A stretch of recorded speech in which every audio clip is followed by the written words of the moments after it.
और रिजल्ट्स की अगर बात करें, सबसे पहले काफ़ी अच्छे नंबर्स यहाँ से तो हम देख रहे हैं, रेवेन्यू फ्रंट पर एक इजाफा देख रहे हैं, साथ ही एबिटा, मार्जिन्स और प्रॉफिट आफ्टर टैक्स। किस तरह से, सबसे पहले ओपनिंग कमेंट्स आपके लेना चाहेंगे on earnings? So overall, when we look at the quarter was tough, definitely with respect to the overall revenues in terms of what we got. But the overall 9-month results, as we kind of see, have been very, very strong from the point of view of almost a 13% volume growth and a 23% value growth overall in terms of what we see.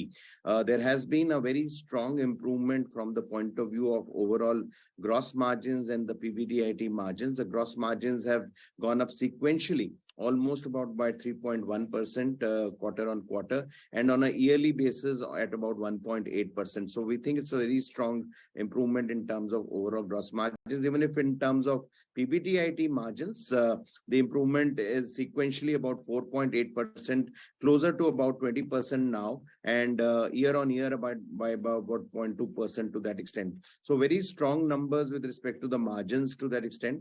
The industrial business has done extremely well. Double-digit growths is what we have seen, both volume, value in both the businesses in industrial, which we have to that extent, which has been a very, very strong story in terms of how it has kind of come in. So net, I think overall what we see is that in the deco market, the volumes have been a little bit of the aberration this quarter, given the high bases and the low kind of demand in a shorter Diwali period. But overall, from a point of view of a 9-month, I think the growth story is very much intact, and I think the industrial business has done extremely well. जी अमित जी, साथ में ये जानना चाहेंगे demand scenario across the segments, अगर आप breakup दे सके, urban and rural demand growth है वो कैसे देख रहे हैं आप? तो अगर हम ओवरऑल मार्केट देखें तो जो अर्बन मार्केट है, जिसको हम मेट्रो और T1 T2 सिटीज पे की श्रेणी में लेके आते हैं, उसमें जो डिमांड कंडीशंस है वो जिस तरह से वॉल्यूम कंडीशंस रही उसी पे निर्धारित रहा। पर हमने देखा कि जो मेट्रो T1 T2 सिटीज है उसमें लगभग जो डिमांड कंडीशंस थी वो 1 से 2% ज्यादा रही एज कंपेयर टू जो T3 T4 श्रेणी के जो सिटीज हैं। पर हमें इतना डिफरेंस नहीं दिखा डिमांड में in terms of the rural towns to that extent, और ओवरऑल जो डिमांड कंडीशंस थी वो लगभग रिलेटिवली हमें सेम दिखी in terms of the growth perspective इस क्वार्टर में देखने को मिला है। तो हम समझते हैं आने वाले टाइम में भी जो रूरल डिमांड है वो डेफिनेटली और इम्प्रूव होएगी, गिवन द फैक्ट कि हमने अच्छा बारिश देखी है, अच्छा मॉनसून रहा है इस बारी, और एग्रीगेरियन इकोनॉमी की जो हार्वेस्ट सीजन आ रहा है आगे, उसकी वजह से जो डिस्पोजेबल इनकम्स रहेंगे वो अच्छे रहेंगे। ओके, साथ ही सर मार्जिन्स एक्सपेक्टेशंस के बारे में आप क्या कहेंगे, और प्राइस ट्रेंड जो है क्रूड एंड रॉ मटेरियल्स को लेकर, उस पर क्या कमेंट्स है आपके?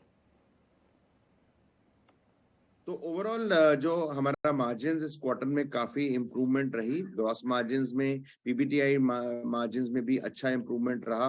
पीबीटीआईटी मार्जिन्स अब 20% के लगभग पहुंच गए हैं। सीक्वेंशियल इंक्रीज 4.8% रहा, और ग्रॉस मार्जिन्स भी 3.1% से बढ़े। ओवरऑल हमने इस क्वार्टर में लगभग 7% का डिफ्लेशन देखा, जो कि क्रूड की प्राइसेस, टाइटेनियम डाइऑक्साइड की प्राइसेस और जो अदर क्रूड डेरिवेटिव्स हैं उसके आधार पर हमें देखने को मिला। इसका पूरा रियलाइजेशन हमें Q4 में मिलेगा, जिसके लगभग हम कह सकते हैं कि थोड़ा डेफिनेटली मार्जिन्स में और इम्प्रूवमेंट हमें दिखने को मिलना चाहिए as we kind of go ahead. और Q4 में डेफिनेटली और थोड़ा सा सॉफ्टनिंग प्राइसेस में दिख रहा है। तो हम सिचुएशन को वॉच कर रहे हैं कि किस तरह से ओवरऑल प्राइस डिक्रीज या इंक्रीज, जो भी हमने अगर वेरिएशंस लेने हैं मार्केट में, किस तरह से वो चीज मार्केट में निकलती है, डिपेंडिंग ऑन Q4 में किस तरह का डिफ्लेशन सिनेरियो रहता है। साथ ही सर, अगर ये साल के लिए आउटलुक के बारे में अगर बात करें, ग्रोथ एंड डिमांड को लेकर आप क्या कहना चाहेंगे? ओवरऑल जब हम नेक्स्ट ईयर को देख रहे हैं, हमें लगता है कि जो आज की तारीख में जीडीपी की प्रेडिक्शंस हैं वो लगभग 6 से 7% है अगले साल के लिए। और उसी पे आधारित अगर हम देखें ओवरऑल, अगर हम डिमांड कंडीशंस देखते हैं वो लगभग डेफिनेटली बढ़िया रहनी चाहिए। थोड़ा सा इस साल के कंपैरिजन में शायद थोड़ा सा कम रहे, बट ओवरऑल जो हमें डिमांड कंडीशंस दिखती हैं वो काफी पॉजिटिव दिखती हैं, और हम समझते हैं कि आने वाले ईयर में भी जो ओवरऑल हमारी इंडस्ट्री का ट्रेंड रहेगा, एशियन पेंट्स का ट्रेंड रहेगा, वो काफी पॉजिटिव रहेगा, बोथ रेवेन्यू की तरफ और profitable growth from the margins point of view की तरफ। And Amin ji, last question रहेगा बजट एक्सपेक्टेशंस सेक्टर को लेकर, अभी few days to go, budget को लेकर क्या एक्सपेक्टेशंस बन रही है आपकी?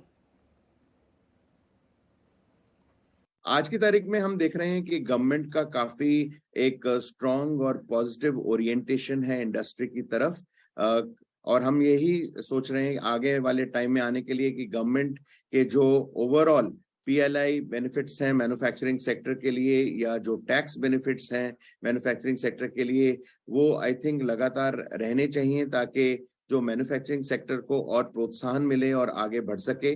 जो गवर्नमेंट के इनिशिएटिव्स हैं कंस्ट्रक्शन सेक्टर में, हाउसिंग स्कीम्स की तरफ, उसमें भी डेफिनेटली हम चाहते हैं कि गवर्नमेंट का पुश बना रहे, ताकि जो बिल्डिंग सेक्टर है उसमें कंटिन्यूसली बढ़ोतरी मिले। और तीसरा, हम समझते हैं कि जो इंफ्रास्ट्रक्चर की स्पेंडिंग है गवर्नमेंट की, वो कंटिन्यूस रहनी चाहिए, क्योंकि उसकी वजह से ओवरऑल इकोनॉमिक ग्रोथ और ओवरऑल कंजम्पशन मार्केट में डेफिनेटली फर्क पड़ता है। तो ये 3 एक्सपेक्टेशंस हमारी बजट से रहेंगी कि ये चीज गवर्नमेंट करती रहे।